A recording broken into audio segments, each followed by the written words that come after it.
NetsBoy, so let's hear what he has to say. His name is NetsBoy, he thinks the world is all over when the Nets just can't play. What up, Net fans? NetsBoy here, bring your latest in your Brooklyn Nets are in the playoffs news. Woo! All right, let's go. Let's dive right in. We got a lot to go over in this episode, a lot to look at. Let's start off by just talking about how great the Nets were in the final stretch of games, winning 3 in a row against the Bucks in Milwaukee, against the Pacers in Indianapolis, and then wrapping it up with a great dominating performance against the Heat back in Barclays Center. Just an overall great way to end the season, the regular season, of an overall very good year for the Brooklyn Nets. So, look, I'm not going to talk a lot about those last 3 games. I'm just going to simply say this. Great job by the Nets, coming through, playing hard. Yes, Antetokounmpo didn't play in the Bucks game, but it still doesn't change the fact that they beat one of the best teams in the league, arguably one of the best teams in the league, record-wise, yes, and then followed that up by clinching the playoffs on the road against a not easy Pacers team. Pacers, who are a 5 seed, and a team that, yes, they have the injuries that they have, but they're still a very, very good team and a dangerous team, and the Nets managed to win and clinch the playoffs there. And then that game against the Heat, which meant nothing for either team, they played really well. And I want to say this, it seemed like it was because they were relaxed. They played with such relaxation, such nonchalantness about them, but not laziness. But they just kind of went in there yeah, we don't really care what's going to happen, so we're just going to have fun. And that's what it looked like with that game. And it was really impressive to see everybody play well in that game. And obviously some players rest, like Joe Harris and DeMar Carroll and a few other people, resting. Kenny Atkinson trying to get them in good, recovered in good shape going into the playoffs. So overall, great regular season for the Nets. They ended up finishing 42-40. I was thinking they ended up being 41-41, so I'm very pleased. Of course, I actually thought they were going to be about 44-45 wins when it was all said and done when they went on that run. But I am very, very, very pleased because I'm pretty sure I predicted them to win 38 games this year. I actually don't remember. I'm going to have to go back to my NetsBoy archives and see my preseason expectations and predictions. But I'm pretty sure I said 38 wins was what I was expecting the Nets to do this year. I think I remember saying I expect them to win about 38 to 42 games and be in the playoff hunt, not necessarily make the playoffs. Well, they won 42. 42-40, so this could be the most accurate I've ever been in the history of NetsBoy, because normally I'm usually way off. And I'm just very pleased. So now, let's dive right in. Let's look at the first round matchup that the Nets have, and that is against the Philadelphia 76ers. Now, about a month ago, this was the matchup I wanted. I said that there's no way the Nets can beat the Bucks in a 7-game series. There's no way the Nets can beat the Raptors in a 7-game series. Their best chance would be against the 76ers, who, by the way, I'm going to say this right now. I just want to be on the record of saying this so nobody gets any ideas. I do not believe the Nets are really going to win this series. I'm being very honest. I know I'm a huge Nets fan. I'm sure a lot of you who are watching these videos are huge Net fans, and I'm pretty sure you would agree with me that the Nets are most likely not going to win this series. That being said, this is the matchup of the 3 that they could have possibly had. Obviously, they had an outside chance of 2 months ago to jump to the 5 seed, but that didn't happen. But obviously the Raptors, Bucks, and 76ers, the 76ers are the team that I still do kind of believe is the most favorable, if there's such a thing, matchup.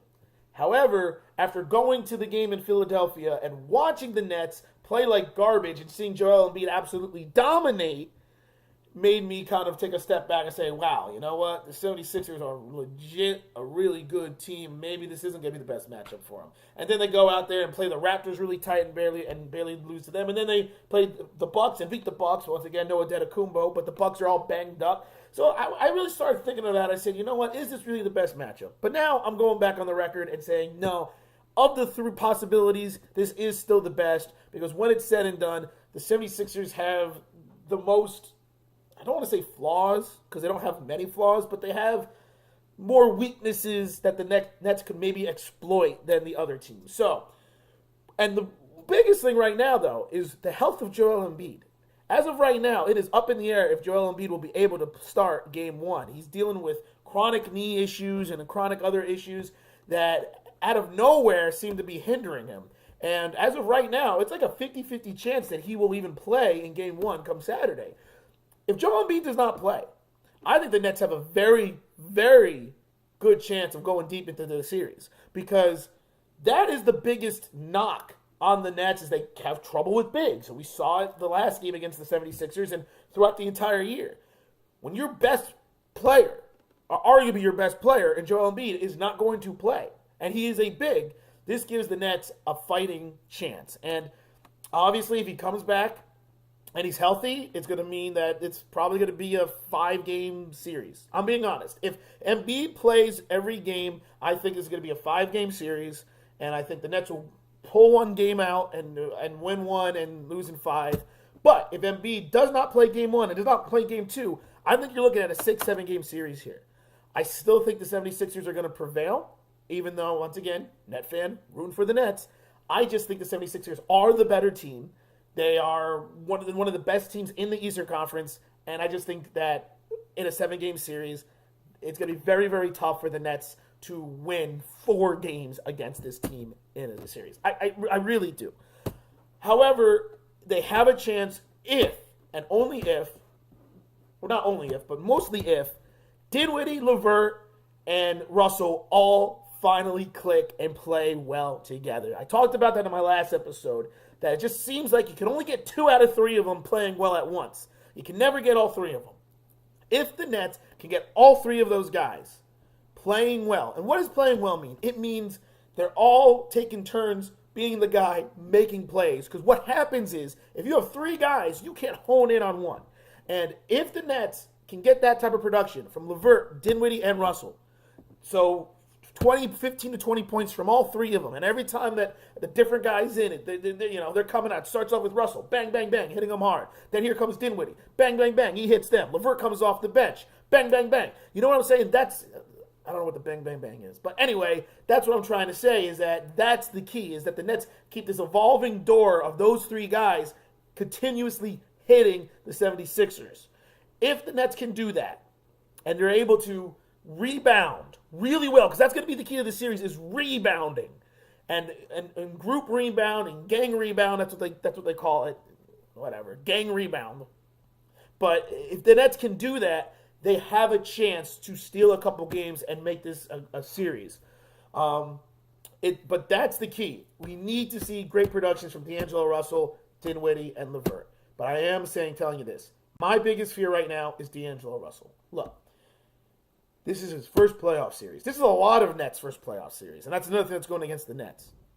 I am so afraid of D'Angelo Russell trying to do too much. I talked about it in previous episodes. It is my biggest knock on him. I understand he's 23 years old. He's still really young. He's still trying to figure it out. But here's my thing about that. Yes, you are 23 years old, but you are now going into your 4th year in the league. So at what point do you start understanding how to play? I'm being very honest here. Maybe this is a little critical of a player, because yes, age and maturity has to play a factor in your ability to play well. We look at players like Mike Conley, who took a couple years before he started figuring it out, and so on and so forth. That being said, it's just kind of one of those things. At what point are we going to stop saying D'Angelo is young, he should learn, he's still learning, and say, the guy's been in the league now 4 years, he should understand what works in the NBA and what doesn't. And if he still thinks that he can do certain things that haven't worked yet, then maybe we need to start looking at him in a different light. Now, this is being very pessimistic. This is being very negative and a little overcritical, and I will be admitting that. But that's where I am at this point. Because unfortunately, or fortunately, however way you want to look at it, the Nets have created these expectations, and D'Angelo Russell has created these expectations. And now I expect big things from D'Angelo Russell moving forward. I'm almost certain the Nets are going to bring him back next year. I know he's a free agent. I'm almost certain they're going to bring him back. And now, if he does not take his game to the next level, I'm going to be very angry. And I'm going to start every NetsBoy episode with bashing him. But this is the first step to see how does he play in the playoffs. Is he going to do too much? Because that's my fear. I have a feeling that he's going to say, we're in the playoffs. I'm the all-star. We're the underdogs. I got to prevail. I got to take over. I got to be great. And when you do that in the NBA, very rarely does it ever work. For some it does. For some players, like the Russell Westbrooks, like the James Hardens, like even LeBron James back, younger LeBron, even now it's not seeming to work as much as he's gotten older. The Kevin Durant, those guys, the superstars, another explanation to try to link superstars. The superstars can do that. They can say, I'm the best, and I'm the best player on the court. Well, let me tell you something, D'Angelo. You could be the best player on the court on any given night, but until you are guaranteed to be the best player on the court 7 out of 10 times, you have to understand that you've got to play through the game, through the system, and through the flow. And that has been the problem from when I don't want to say he cost Nets games because that's not true and very unfair because he's also won games for the Nets. But those have always been my critical points of D'Angelo Russell is that. And come the playoffs, as long as he understands that he does not need to do everything, that LeVert is there, Dinwiddie's there, Harris is there, all right? Allen is there. Everybody is there on this team. Play your game. Play as the way it has made you successful. Pick and rolls, coming off screens. Be aggressive, but don't try to do too much. Don't try to play hero ball. Don't take dumb corner 3 shots to hit the side of the backboard just because you made 2 before. Don't do that. Play what happens in the game. Trust your teammates. And Dinwiddie and LeVert better show up. That's the problem. If those guys don't show up, Russell feels like he has to be that guy, and I completely get it. I would feel the same way because my teammates aren't stepping up. So that's another factor that plays into it. Dinwiddie and LeVert need to show up, especially Dinwiddie. Dinwiddie has really struggled down the stretch of the season. He has not played the way he's played in the past. He's got to get it together. LeVert has looked sharp. He's looked good pre-ankle injury, LeVert.